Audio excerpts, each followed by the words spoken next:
शुरू करने से पहले मेरी एक रिक्वेस्ट सुन लो। नीचे अगर आप लोगों ने अभी तक सब्सक्राइब नहीं किया है तो प्लीज़ सब्सक्राइब कर दो। तो चलो फिर एंजॉय करो इस वीडियो को। The eminence in Shadow episode 1 की स्टार्टिंग में हम लोग एक लड़की को देखते हैं जिसका नाम होता है निशिनो, और वो अब सोकर उठ चुकी है। जिसके बाद वो स्कूल जाने के लिए तैयार होने लगती है, लेकिन वहीं पर नहाते हुए वो काफ़ी ज़्यादा चिंता में लग रही होती है और किसी चीज़ के बारे में तो सोच रही होती है। जिसके बाद वो अपने स्कूल के लिए निकल जाती है। वहाँ पर वो गेट को खोलती है, जिसके बाद उसे ऐसा लगता है कि उसके गेट के बाहर काफ़ी सारे रिपोर्टर उसका इंटरव्यू लेने आए हैं। इसको देखकर वो काफ़ी ज़्यादा हैरान हो जाती है, लेकिन तभी उसको रियलाइज़ होता है कि ये तो उसका वहम है। और अब उसकी आंखों के सामने उसका ड्राइवर खड़ा होता है। उसका ड्राइवर निशिनो से पूछता है क्या हुआ, लेकिन वो कोई भी रिप्लाई नहीं करती है और कहती है कुछ भी नहीं है। जिसके बाद वो स्कूल में पहुंच जाती है, जहां पर वो काफ़ी ज़्यादा खुश लगती है। और हमें पता लगता है कि निशिनो पूरे स्कूल में काफ़ी ज़्यादा पॉपुलर है। सभी स्टूडेंट निशिनो को गुड मॉर्निंग करते रहते हैं और निशिनो भी उन्हें रिप्लाई करती है गुड मॉर्निंग। वहीं पर स्कूल के अंदर पहुंचने के बाद निशिनो देखती है कि एक लड़का वहां पर खड़ा होता है, जिसको देखकर वो कहती है कि ये लड़का मुझे बिल्कुल भी पसंद नहीं है। उस लड़के का नाम होता है कागनो। उसके ग्रेड्स बिलो एवरेज है और साथ ही साथ उसके लुक भी ऑर्डिनरी है। जिसके बाद निशिनो कागनो को गुड मॉर्निंग करती है। वही कागनो निशिनो को गलत नाम पुकार कर निशिमुरा कहकर उसे गुड मॉर्निंग कहता है। वहीं पर निशिनो अपना गुस्सा कंट्रोल करके कागनो को बताती है कि मेरा नाम निशिमुरा नहीं है। तभी कागनो कहते हैं कि तुम एक एनपीसी हो और मुझे सिर्फ उन लोगों के नाम याद रहते हैं जो कि मेरी लाइफ में इंपॉर्टेंट कैरेक्टर हैं। माफ करना, आजकल मेरी नींद पूरी नहीं हो रही है, इसलिए शायद से मैं तुम्हारा नाम भूल गया हूँ। ये सुनकर निशिनो कहती है तो ये एक मिस्टेक थी। जिसके बाद वो मन में कहने लगती है कि तुम मेरी क्लास में मेरे ही साइड में 3 महीने से बैठे हुए हो और तुम्हें अब तक मेरा नाम याद नहीं हुआ है। वो कागनो को माफ करके कहती है कि कोई बात नहीं, गलती तो सभी से होती है। तो कागनो कहता है माफ करना, तुम्हारा नाम तो निशितानी है ना। ये सुनकर निशिनो परेशान हो जाती है और कागाने को अपना रियल नेम बताकर कहती है कि मैं हूँ निशिनो और मेरा पूरा नाम है अकाने निशिनो। उनकी कन्वर्सेशन खत्म होने के बाद कागानो क्लासरूम में जाने लगता है। वहीं पर निशिनो कागनो को नीचे से देखकर कह रही होती है कि कागनो का क्राइम ये नहीं है कि ये मेरा नाम गलत लेता है, इसका क्राइम ये है कि ये मेरी तरफ कभी भी देखता नहीं है। इसकी आंखें मेरी डायरेक्शन में तो आती है, लेकिन ऐसा लगता है कि ये कहीं और ही देख रहा है। और जब भी मैं इसके बारे में ये बात याद करती हूँ तो मुझ में इसके लिए हेट और भी ज्यादा बढ़ जाता है। जिसके बाद हम लोग क्लासरूम का सीन देखते हैं, जहाँ पर सभी स्टूडेंट निशिनो को घेर कर उससे ये बात कह रहे होते हैं कि तुम नेक्स्ट ड्रामा में मेन रोल करने वाली हो ना। ये तो काफी ज्यादा अच्छी बात है और हम लोग तुम्हें देखने जरूर आएंगे। वही निशिनो मन में कहने लगती है मैंने अपनी पावर में सब कुछ किया है ताकि मैं कागनो के साथ इंटरेक्ट ना कर पाऊँ। अगर मेरा बस चलता तो मैं इसे पूरी तरीके से इग्नोर कर देती, लेकिन कुछ रीजन की वजह से मैं ऐसा नहीं कर पाई। वही हमें कागनो को दिखाया जाता है जो कि क्लासरूम में सबसे अकेला बैठा हुआ 20,000 से भी ज्यादा टाइम हैंड ग्रिपिंग कर रहा होता है। जिसके बाद नेक्स्ट सीन में हम लोग देखते हैं कि निशिनो वॉशरूम में जाती है।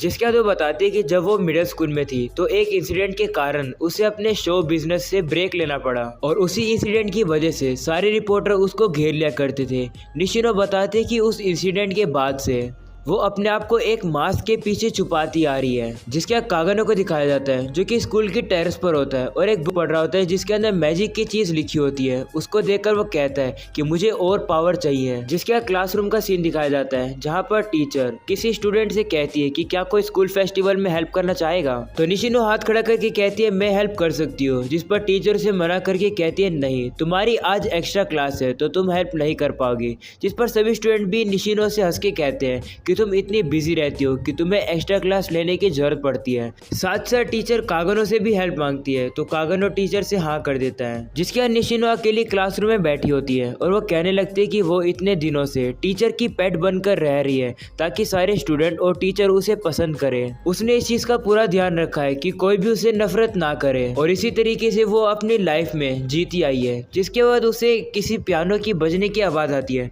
तो पता लगता है कि वो पियानो कागनो बजा रहा होता है। क्लास खत्म होने के बाद निशिनो अपने ड्राइवर को कॉल लगाती है ताकि वो उसको लेने आ जाए, लेकिन उसका ड्राइवर कॉल नहीं उठा रहा होता है। तो हमें पता लगता है कि कुछ गुंडे लोग निशिनो के ड्राइवर को बुरी तरीके से मार रहे होते हैं और उसको बेहोश कर देते हैं। ड्राइवर के कॉल ना उठाने पर निशिनो सोचती है कि वो अकेले घर खुद चली जाएगी, तो वो अब घर जाने लगती है। वहीं पर हमें पता लगता है कि कागनो उसे जाता हुआ ऊपर टेरिस से देख रहा होता है। जिसके बाद निशिनो घर जा रही होती है और वो कह रही होती है कि मैं उस इंसिडेंट के बाद से कभी भी घर अकेले वापस नहीं गई। जिसके बाद निशिनो को लगता है कि कोई उसका पीछा कर रहा है, लेकिन उसे लगता है कि वो वहम है। लेकिन वो जैसे ही पीछे दोबारा मुड़ती है तो उसे दिखाई देता है कि एक बंदा उसके पीछे खड़ा होता है, जिसको देखकर वो काफ़ी ज़्यादा डर जाती है और वो कहने लगती है कि ये दोबारा नहीं होना चाहिए। वो दौड़ने लगती है, तभी उसके सामने एक गाड़ी आ जाती है जिसमें से एक बंदा निकलकर निशिनो को पकड़ लेता है और उसे बेहोश करने लगता है। वहीं पर निशिनो की थोड़ी सी आँख खुली रहती है, जहाँ पर से वो कागनो को देख पा रही होती है, लेकिन कागनो वहाँ से बिल्कुल भी हिल नहीं रहा होता है। जिसके बाद निशिनो बेहोश हो जाती है, तो वो लोग अब निशिनो को किडनैप करके अपने साथ ले जाते हैं। जिसके बाद हमें देखते हैं कि काफ़ी समय बाद निशिनो को होश आता है, जहाँ पर वो देखते हैं कि वो बंधी हुई है। वही गुंडा निशिनो से कहने लगता है कि तुम एक पॉपुलर फैमिली से आती हो और तुम्हें रात के टाइम में अकेले घूमना नहीं चाहिए था। तभी दूसरा गुंडा भी उससे कहने लगता है कि तुम ये क्या कह रहे हो, जैसे हम लोग को पैसे मिल जाएंगे हम इस लड़की को यहाँ से जाने देंगे, इतनी बकवास करने की जरूरत नहीं है। और इसी तरीके से उन दोनों के बीच में लड़ाई हो जाती है। वहीं पर में कागनो को दिखाया जाता है, जो कि गेट के बीच में से अपने फोन की मदद से देख रहा होता है कि अंदर क्या चल रहा है। जिसके बाद वो अपने बैग के पास आता है और वो अपने हाथ में से वेट नीचे गिरा देता है और वो अपने बैग को खोलता है, जिसके अंदर एक मास्क पड़ा होता है। वहीं पर हमें अंदर का सीन दिखाया जाता है, जहाँ पर किडनैपर निशिनो के साथ बुरी हरकतें करने की कोशिश कर रहा होता है। वो निशिनो से कहता है कि ये दूसरी बार है ना जब तुम किडनैप हुई हो। पहली बार जब तुम किडनैप हुई थी मिडिल स्कूल में, जब तुम्हें एक स्टोकर ने तुम्हें किडनैप करके तुम्हारे साथ बुरी हरकतें करने की कोशिश करी थी।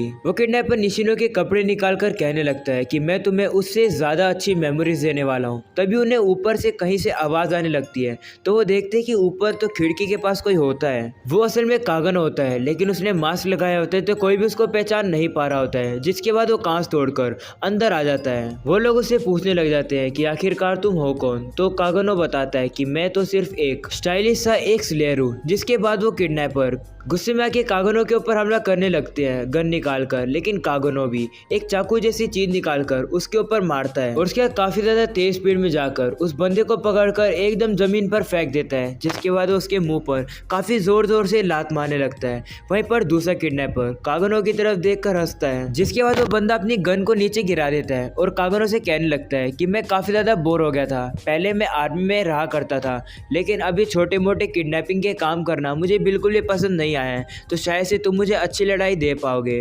वहीं कागनो भी कहने लगता है कि ये परफेक्ट है, मैं भी किसी आर्मी वाले से लड़ना चाहता था। जिसके बाद उन दोनों के बीच की लड़ाई शुरू हो जाती है। वहीं पर आर्मी वाला किडनैपर कागनो के ऊपर थोड़ा सा भारी पड़ रहा होता है और कागनो का थोड़ा खून निकाल देता है। वहीं पर कागनो अचानक से खड़ा होता है और उसके हाथ में एक क्रोबार आ जाता है। वहीं पर वो मिलिट्री वाला बंदा कहने लगता है कि तुम इस क्रोबार से मेरे को नहीं हरा पाओगे। मैं मानता हूँ कि तुम एक अच्छे फाइटर हो, लेकिन तुम मुझे अभी नहीं हरा पाओगे। अगर तुम्हें मुझे हराना है तो तुम्हें मेरे सीधा हेड पर एम करना होगा, लेकिन मैं तुम्हें अटैक करने नहीं दूंगा। तभी अचानक से कागनो काफ़ी ज़्यादा सीरियस हो जाता है और काफ़ी ज़्यादा तेज स्पीड में उस बंदे के ऊपर अटैक करता है और उसके हाथ को पूरी तरीके से कुचल देता है क्रोबार से। कागनो से बताने लगता है कि वो क्रोबार के असली पोटेंशियल पर पहुंच चुका है और अगर बात करी जाए कैसे, तो उसने रात के टाइम में मोटरसाइकिल गैंग को हराया है और इसी चीज़ से उसकी काफ़ी प्रैक्टिस हो गई है। ये सुनकर वो बंदा डर जाता है और कागनो से कहने लगता है कि तो तुम वही बर्सर्कर हो जिसके बारे में लोग बात करते आ रहे हैं। तभी वो बंदा जाकर गन उठाने लगता है, लेकिन कागनो से पहले पहुंचकर उसके पैर पर काफी ज्यादा जोर से हमला करता है।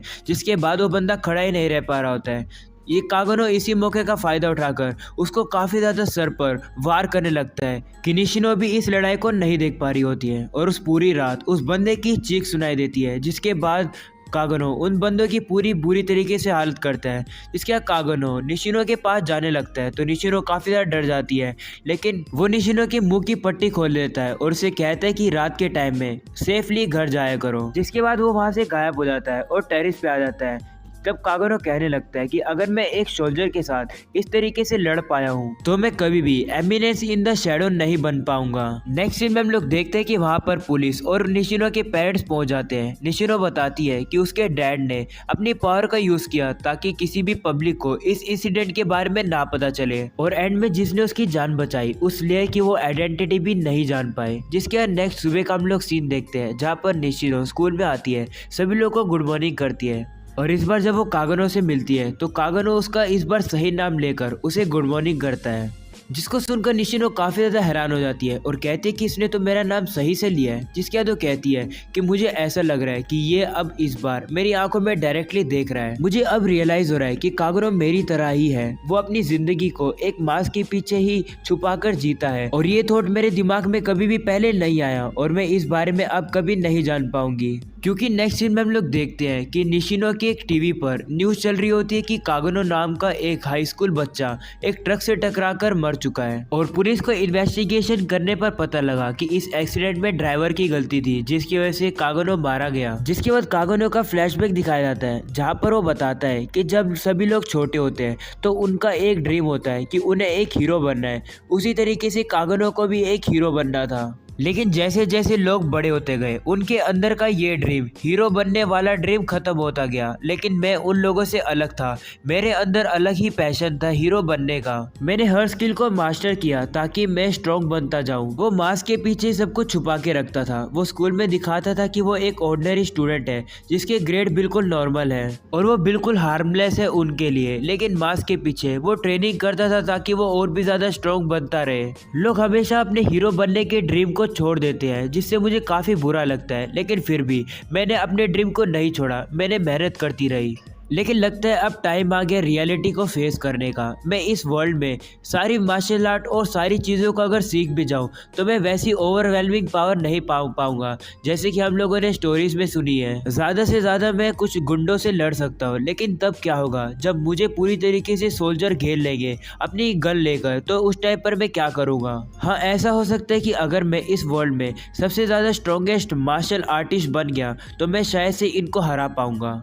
लेकिन मेरा तब क्या होगा जब आसमान से न्यूक्लियर मिसाइल मेरे ऊपर गिर जाएगी, मेरी सारी मसल, मैंने जितने भी स्किल पाई है वो सब कुछ इवापोरेट हो जाएगी। और इसी को हम लोग ह्यूमन बॉडी कहते हैं। मुझे एक ऐसा बीइंग बनना है जिसकी कोई भी लिमिट ना हो, जिसकी बॉडी न्यूक्लियर बॉम्ब से इवापोरेट ना हो पाए। जिसके बाद हम लोग देखते कि कहानी में आ जाता है ट्विस्ट। ये बंदा हो जाता है अब रिइनकार्नेटेड दूसरे वर्ल्ड के अंदर, जहाँ पर हमें दिखाया जाता है कि उसके पीछे काफी सारी लड़कियां खड़ी होती है। वो उसे कहती है कि हमने उसको पूरी तरीके से सराउंडेड कर लिया है, उसके पास भागने के लिए कोई भी जगह नहीं रह रही है। वहीं दूसरे कहते हैं कि जैसा आपने प्रिडिक्ट किया था वैसा ही हुआ है, आपके प्लान के अकॉर्डिंग ही सारी चीजें हुई है। तो दूसरे कहते हैं कि हमने इतने सालों में इतना बड़ा हंट कभी नहीं किया है, हम लोग इस चीज के लिए वेट नहीं कर सकते हैं। और बाकी कहते हैं हम लोग आपके ऑर्डर का वेट कर रहे हैं। तभी हम लोग देखते हैं कि और भी ज्यादा यही लोग पूरे टाउन की तरफ फैले हुए हैं, जहाँ पर कागुनो कहते हैं ये काफी अच्छा है, मुझे नहीं पता क्या अच्छा है लेकिन ये काफी अच्छा है। मुझे न्यू वर्ल्ड के अंदर न्यू लाइफ ब्लेसिंग के तौर पर मिली है और मैं जैसा दूसरे वर्ल्ड में चाहता था मुझे इस वर्ल्ड में मिल गया है। जो मुझे पावर चाहिए थी मैजिक की, वो मुझे यहाँ मिल चुकी है। जिसके बाद कागुनो सभी लोगों को ऑर्डर देता है चलने के लिए और बाकी सभी लोग भी जाने लगते हैं। वहीं कागुनो सबसे ऊपर होता है और वो कहने लगता है, वो कहता है कि इस बार मैं करके दिखाऊंगा, मैं कुछ भी करके दिखाऊंगा, मैं कुछ भी त्यागा और मुझे वहां पर पहुंचना है। मुझे इस वर्ल्ड में हीरो नहीं बनना है, ना ही मुझे इस वर्ल्ड का लास्ट बॉस बनना है। मुझे एक ऐसा पर्सन बनना है जो कि स्टोरी को शैडो में से कंट्रोल करे। मैं लोगों को ग्रेटनेस दिखाऊंगा, मैं बनूंगा एमिनेंस इन द शैडो। और यहीं पर हो जाता है एपिसोड खत्म। तो गाइस अगर आप लोग को पसंद है तो जोर से लाइक करके जाना। मैं मिलूंगा आप लोगों से इसके नेक्स्ट वीडियो के अंदर।